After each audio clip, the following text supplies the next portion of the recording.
thank you all very, very much for all of your work since yesterday afternoon and going through the presentations and being, also very respectful and observant of your classmates. We hope it's a learning experience, obviously, and really excited to have you participate in this process with us. The other thing we wanted to do just before we get to probably the thing that everyone's most interested in, which is the announcement of the finalists.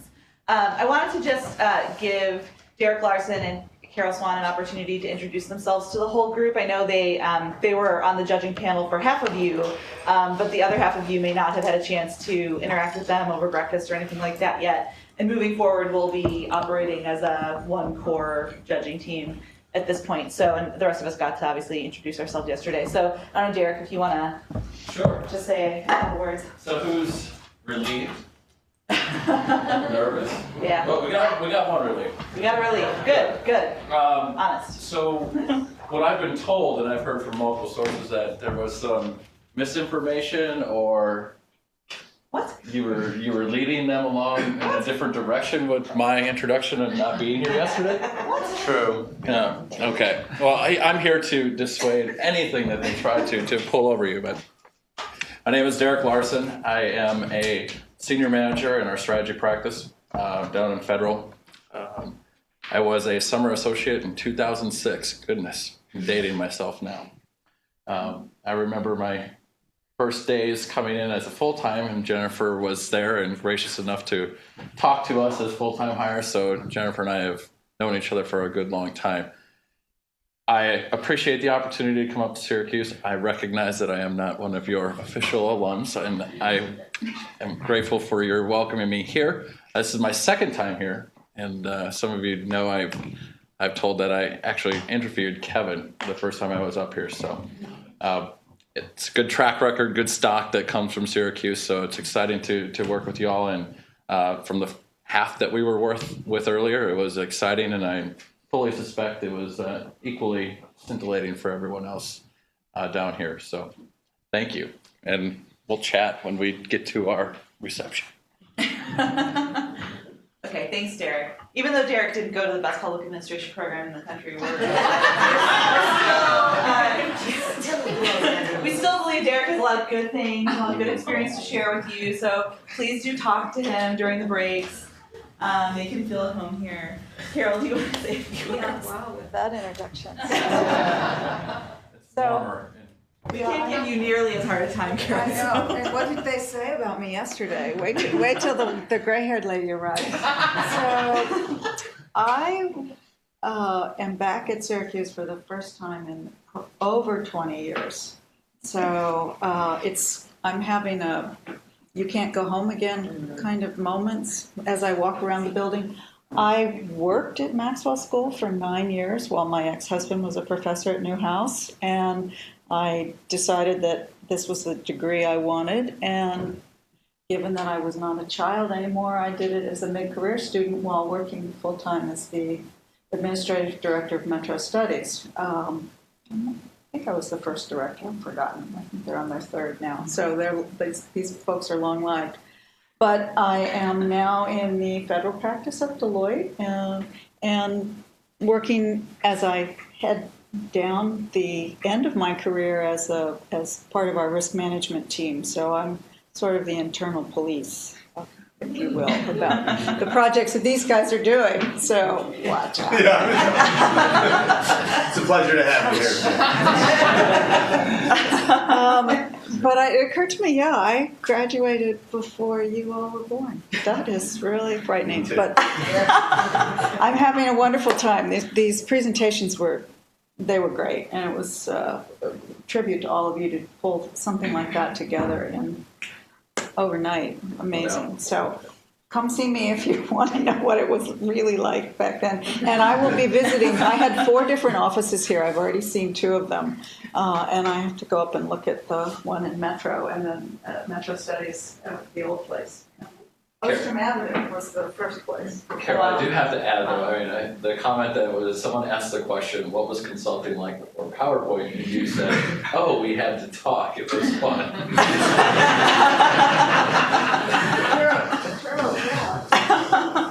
Really made my point. We had the first computers here back in.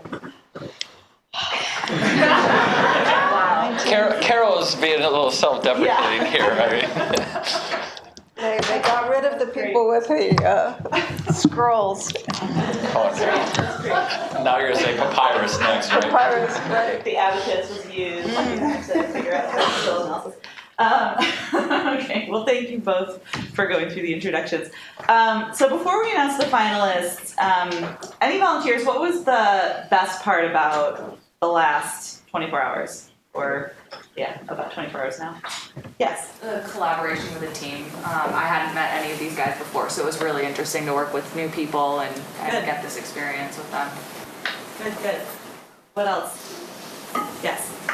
Like what Emily said, seeing the value in other people's opinions. I don't have like a strong finance background, and some of my colleagues did, so to hear our perspectives really come from different places and then how we could find a way to compromise them was awesome. That's great. And that's actually very much how we staff our projects and construct our teams, because not everyone is going to be, really the jack of all trades and know everything about everything. So we need to have complements of people with the perspective so that we can check and balance each other and really present, the most thoughtful analysis and recommendations for our clients. So that's a good observation that I can relate to, certainly. Anyone else? Yes. I always found that consulting is such a nebulous term, so it was really helpful to have this practical understanding of what the work actually is, and kind of spending some time to really go through it versus someone just telling me that. Okay, good. What were the biggest challenges? Yes. Well, just that we were told not to do any outside research. I mean, and I totally understand why you guys said that. I mean, we had such a limited time frame, so I think focusing it was, a smart thing to do. But it was frustrating. I kept finding that, we were making these recommendations, and I wanted just to be able to give more details to back up our assumptions and our recommendations. And, 15 minutes, again, probably better to keep it simple. But that was certainly a frustration for me. Okay. Yeah. I think for us, it was getting out of mistake, and we definitely delegated people to be like devil's advocate for anything, and actually hearing those comments and thinking like, okay, how are we going to respond? I think. Okay. Good. That's a That's tough thing to do. That happens in real life for sure. Anything else anyone wants to share? Yes. Yeah, I think it was really challenging for us to sort of try and come up with measurable criteria, because we kept getting into like the really nitty-gritty details and getting off track. So I was trying to make it measurable, but also get this done in such a limited amount of time. Yeah, there's always that balance between wanting to do more research or wanting to explore this other thing, and then having a finite, due date for your analysis. And at some point you just have to kind of say, I need to shut off the data collection and just focus on the recommendation and be confident that you've done enough, to... I'll just, if we have 1 minute before we're off track, I'll tell you, that is the daily conversation in our business. That is literally the daily conversation in our business. It's going in tomorrow, guys, but we haven't done A, B, and C to it yet. It's got to be in tonight, guys, but it's just a constant ebb and flow of push and pull on that exact point. And that is one of when you'll feel it when you're in it, is the stresses of it, is exactly, do we research more? No, it's got to be enough. But we haven't seen this piece yet, but it's got to be enough. Or should we go to another depth of analysis? No, it's got to stay here. That is literally the conversation at the table on a daily basis in consulting. So if that's how you felt, that's because, and I'll say to designing it, that's how it's supposed to feel, because it's just this constant push and pull. And then it's getting to the point where you're able to feel confident in making the call that says, we're going in, we're up at 1 o'clock, it's time to go, and being able to validate the thinking that you did behind that. So if that's how you felt, I tell you, when you go away to decide whether this is for you or not, you have a good basis for that decision. That's exactly how it feels. Okay, so we are going to, without further ado, announce the finalists that will be moving on at this point, and then we'll present to all of you the twist competition. Before we start doing that, we will provide a little bit of constructive feedback for everyone, just so people have an understanding. You got to observe, obviously, your classmates and colleagues present too, so you probably can, make some assumptions about why certain teams advance, but we want to make sure it's fairly clear to folks. And then of course, if you do have other questions while the finalists are going through their secondary set of analysis and presentation development, certainly feel free to chat with any of us, and hopefully we can use that time for those folks that won't be working through the twist to also answer any additional questions about consulting, that sort of thing, and then certainly we'll all get a chance to do that after the finalists present this afternoon too. So we'll be around and available, obviously to chat with folks as they are available for the rest of the day. And we do hope that everyone comes back again in sort of the spirit of camaraderie with one another. Come back, support your classmates that do advance, watch the finalist presentations, and hopefully it'll be an additional learning experience for everyone. So I'll go ahead and announce the finalists that are going to advance from the group I was in, and then Derek or Carol or Kevin, one of you can figure out who will present from your team. So the first group that's going to present from the teams that did their presentations down in this room is going to be team number 3. So I think I got that right, I hope. We'll double check the names. Yeah, I'm pretty sure I got that right. But yeah, Maria, Sean, Mark, Mario. Team 3, right? Okay.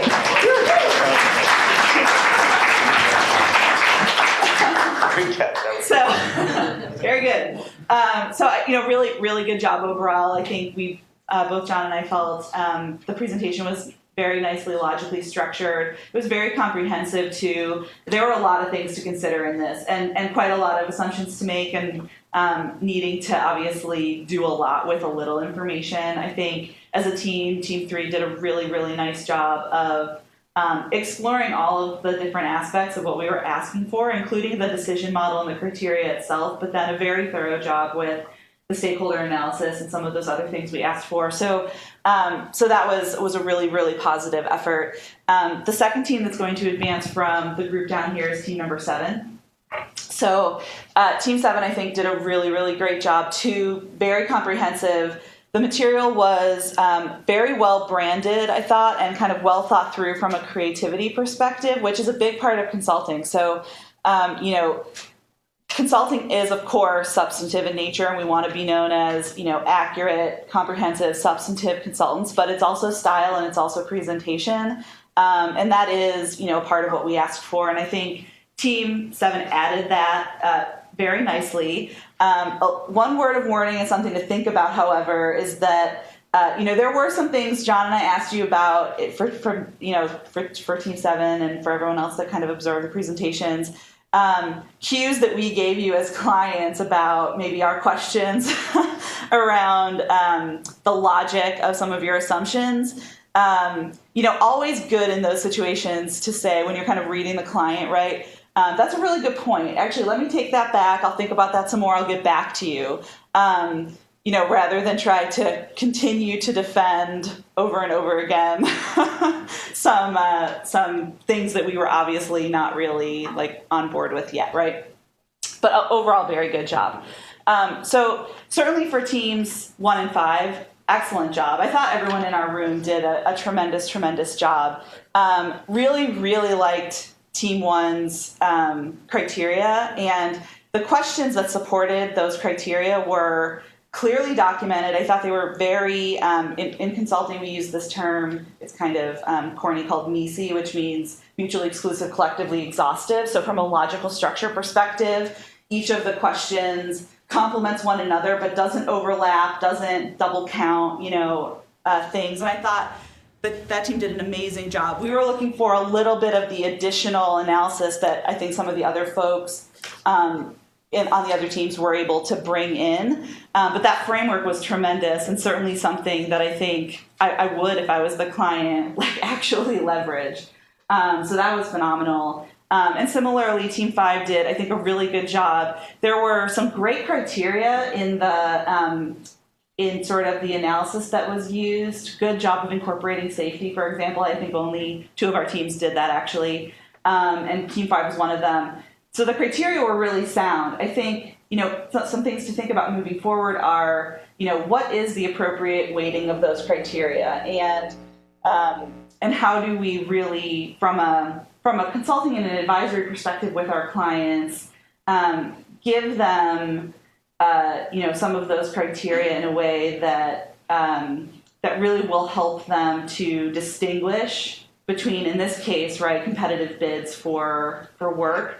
We really need to make sure, I think in this case, that the criteria are distinct enough and considerations of how they, maybe not with more specific or nuanced weighting, but at least from the perspective of what are the considerations that will help you to distinguish, between the various offers that are going to come and say, let us build you this high-speed rail.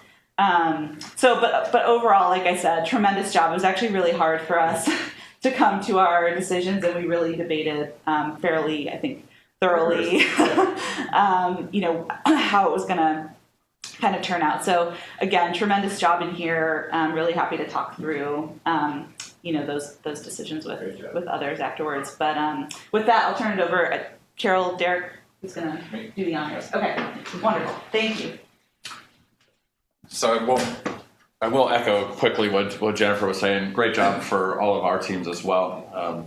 I think everyone, when I hear these cases, and I've done this in other schools as well, each case made me think about something in a different way. And to me, that is something that is a testament to the way that you guys are thinking through things. And I appreciate and enjoy listening to all these cases as well, because it brings a different perspective. And that's one of the key things about consulting that I enjoy so much, is that the different teams, different perspectives, and bringing it all together. It's a good job. I'll start off with the team in no particular order that will be advancing. And the first team that is going to move on is Team 8.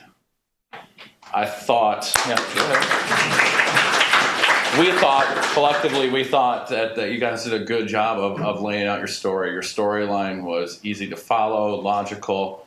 It sailed through and was able to follow that all the way through. So good job and good luck going forward. Team 4 is the other one that's going to be moving forward.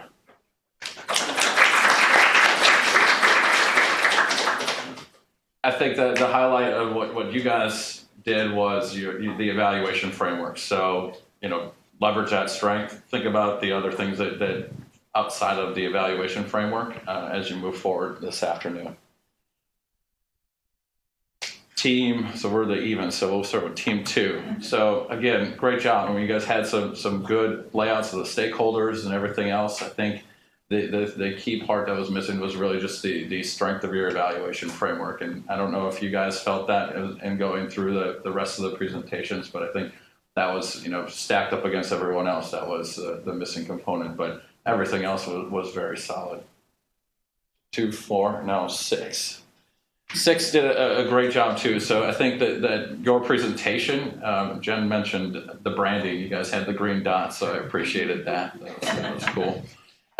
Your story was good. I like the use of SWOT.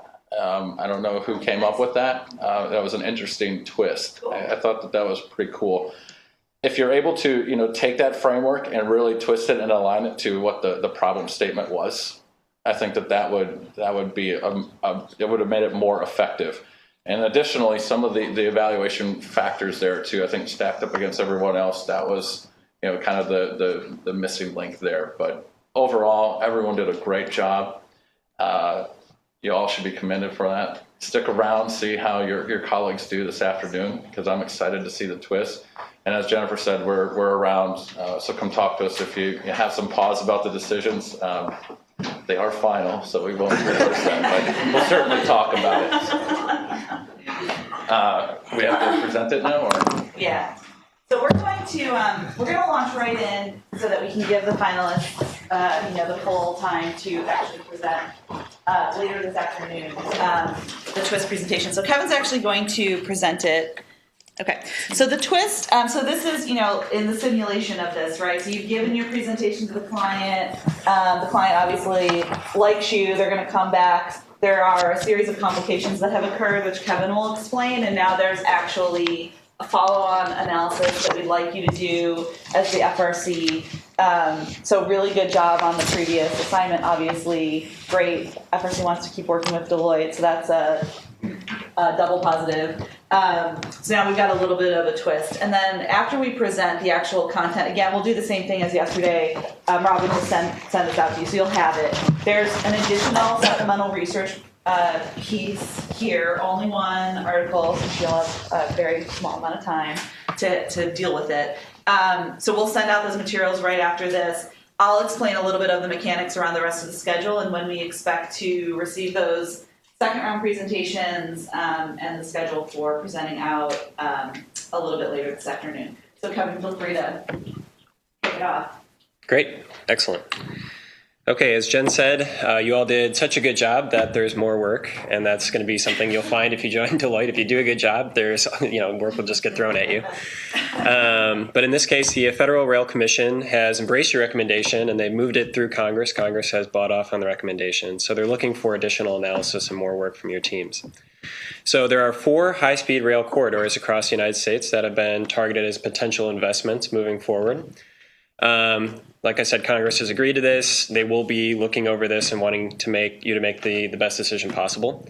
The FRC must begin working with the states and the stakeholders to develop a strategy to implement and execute this program. So for some of the specifics, there are 4 key corridors that have been targeted by the FRC based on your recommendations and discussions with Congress. They are, shown here. We'll send this deck out, but the Northwest corridor, the California area, the Northeast corridor as well, and then one that connects through the Midwest. Each of them has different characteristics. Some of that information is there. You can use those characteristics in terms of your analysis, and please do. Again, it is August 2009 now, and Congress has mandated that the FRC select one of the 4, to pilot the design, construction, and implementation of the program. It wants to see that the FRC can successfully roll this out before it moves forward with the other investments. So within this scenario, the FRC leadership wants to achieve the following. Construction must be completed by 2022, completed by that time period. The federal government must not fully subsidize construction as in the previous case. Within a quarter, the states must be equally invested in the success and financing, and that can also pull in some public-private partnerships as well. And it will be up to you to evaluate the risks and benefits of each corridor, but you must consider 2 additional factors. Each track must be removed and upgraded if it can't go over this 110 mile per hour limit. And for operating the service, trains with a max speed of over 110 miles per hour must be retrofitted with brand new cars and engines, which is potentially expensive. So your task, you must recommend 1 corridor for investment and include an overview of the risks and benefits. So the FRC is really looking to get insight on which one of these 4 should it target and think holistically about why that is a good investment to make, but not solely a good investment. Think really deep about why that's a good investment and defending some of those trade-offs, because there are going to be inherent trade-offs. So they're expecting a qualitative assessment of the benefits and risks of selecting one of the corridors. You will need to consider the expected impact, possible benefits and risks, as I said. Supporting evidence for your recommendation could include these factors, but not just these factors. Public and social benefits, environmental benefits, cost considerations, national security risks, and any other risks and benefits that you deem important. So you can pull in some of your previous analysis to help with this considerations. And then finally, your deliverable should incorporate a comparative benefits and risks assessment versus the other corridor options. So that's an important point. Assumptions that you make about the risks, costs, and benefits. What are the potential weaknesses in your recommendation, and how do you argue back against those weaknesses? And then for the weaknesses that aren't going away, for the weaknesses that are just inherent in the structure of that choice, how do you mitigate those risks and make this, a successful implementation by 2022? So I'll kick it back to Jen. Okay. Awesome. All right. So one quick note, actually, just to emphasize this, based on some of the presentations that I saw earlier. One thing to emphasize, right, is these meetings, right, that you're having with the senior executive leadership of the FRC, very, very brief, right? So highly time constrained. One thing to note, right, is you got a very specific ask that really should be the focus of this presentation. This presentation is going to be even shorter than the last one. So it really needs to focus in here. Don't spend a lot of time or real estate on the slides reiterating what you already know or what we've asked you to do. We know what we've asked you to do, so we really want, the answer, right? So very important to just keep that in mind. So again, as with the last round, there's no right or wrong answer. What you will find as you start looking at the options is that it's probably defensible to select one or more of the choices, right? So we want to see the analytical reasoning behind the one that you do select. Again, only use the materials you've already been given. You can use any of the analysis you've previously done. And again, you'll be getting one supplemental material along with this deck to help you through this analysis. But please, you will not have time to do any outside research. And again, we're going to look at soundness of the analysis and the related recommendations, quality of the presentation. So again, don't have to go overboard with bells and whistles, but think about things like branding, size of font, all of those things, which you did in the last round too. And then of course, responses to our questions. So we'll do another Q&A round with this. This set of presentations is actually going to be time bound at 15 minutes, not 20 minutes. So we're asking for your core presentation to be 7 to 10 minutes in duration. We'll use the balance of that time for Q&A. If you do go over the initial presentation, it's just going to cut into Q&A time, okay? Final presentations are going to be due at 2 p.m. sharp. Again, email those to Robin like you did yesterday. So you'll have between now and then. We do have lunch coming in. Kelly or Lauren, can you remind us what time that's happening? 11:30. Oh, yeah. Robin, thank you. 11:30. Yeah. Okay, so lunch will be coming in about 12 minutes or so. Again, everyone's free to have lunch. We'll be having lunch. Obviously, those that have some work to do over the next couple of hours, have a working lunch. Take the food with you and find a quiet place to work. Again, every team member is expected to present out a portion of this analysis, so we want to see complete participation, across the team. And then I believe we will kick off presentations again at 2 o'clock sharp.